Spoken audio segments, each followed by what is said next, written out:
Hey guys, welcome back to muscleworx TV. You've got Nina and Jarrod. Afternoon, guys. And today we're doing something a little bit different because you guys all send in your questions all the time and we pay attention. Question time. We pay attention to the questions. So this is one for you guys. We're going to answer a few of the most frequently asked questions just to clear a few things up for you because it can get a little bit confusing kind of. For sure. And we work in stores as well, so we get these questions on a face-to-face basis, as well as inboxing on Instagram and Facebook and all the social media, Snapchat especially. It's like influx for me sometimes too. Constant. So like knocking out these informative vids is always going to help.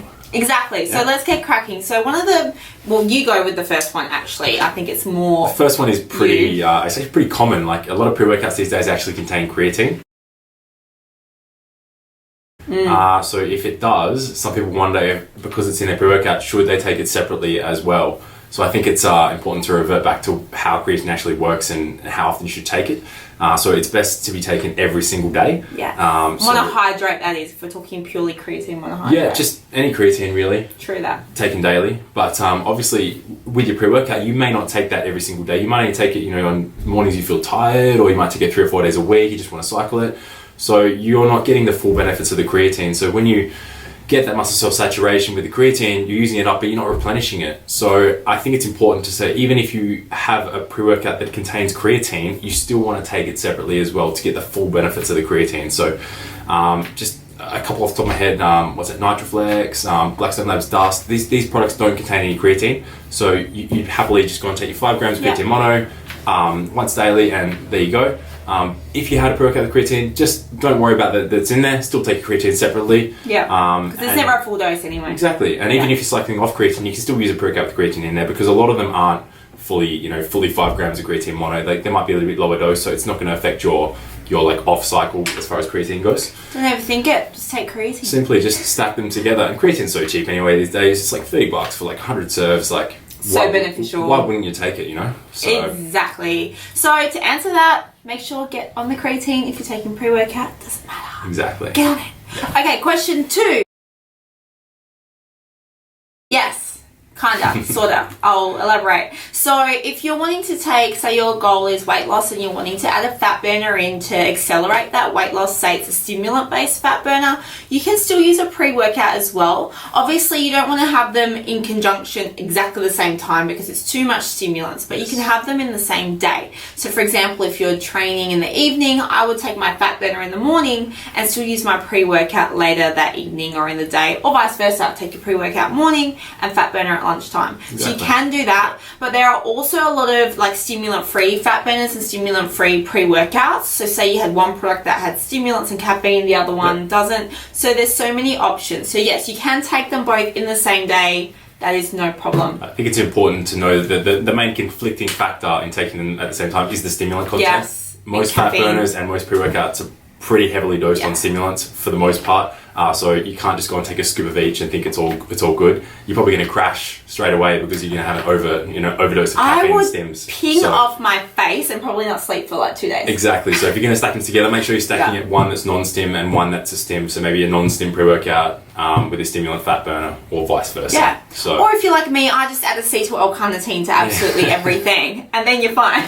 Constant fat burning. Constant fat burning all day with no jitters and whatnot. Boom. Boom. Do it.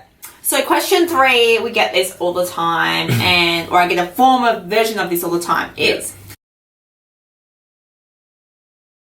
the answer is 100% absolutely yes. Every time.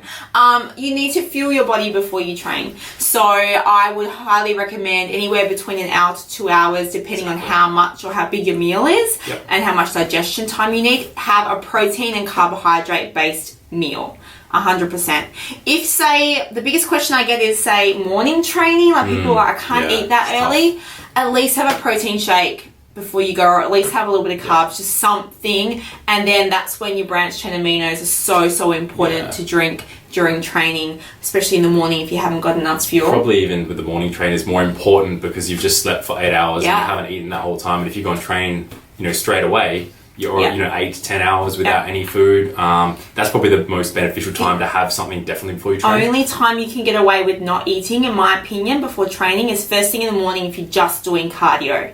but Yeah, then of you course. still need to drink BCAAs. If you're doing resistance or weights, you need to eat, or you're just gonna break that muscle down. I know I've done it before. It'll sidetrack you from your workout. You won't train as hard. You'll be thinking about food the whole time. Yeah. You're just like, I want to go home and eat. So you cut your workout short, and you're not getting the nutrients as well. Exactly. So your muscle might cannibalize. Your body might cannibalize muscle Yes. for protein. Whereas if you'd eaten, it may not have done that. So eat before you go. 100%. Always, no question. Cool. Next one. We'll talk about the benefits of branched chain amino acid supplementation. So I know you're big on BCAAs. So they taste so freaking good. Like, why would you not want to drink that while you're training? It's like drinking lollies. Exactly. But the benefits, But yeah, 100%. obviously, are the BCAAs and the electrolytes and the other added bits and pieces that some companies use, glutamines and stuff like that.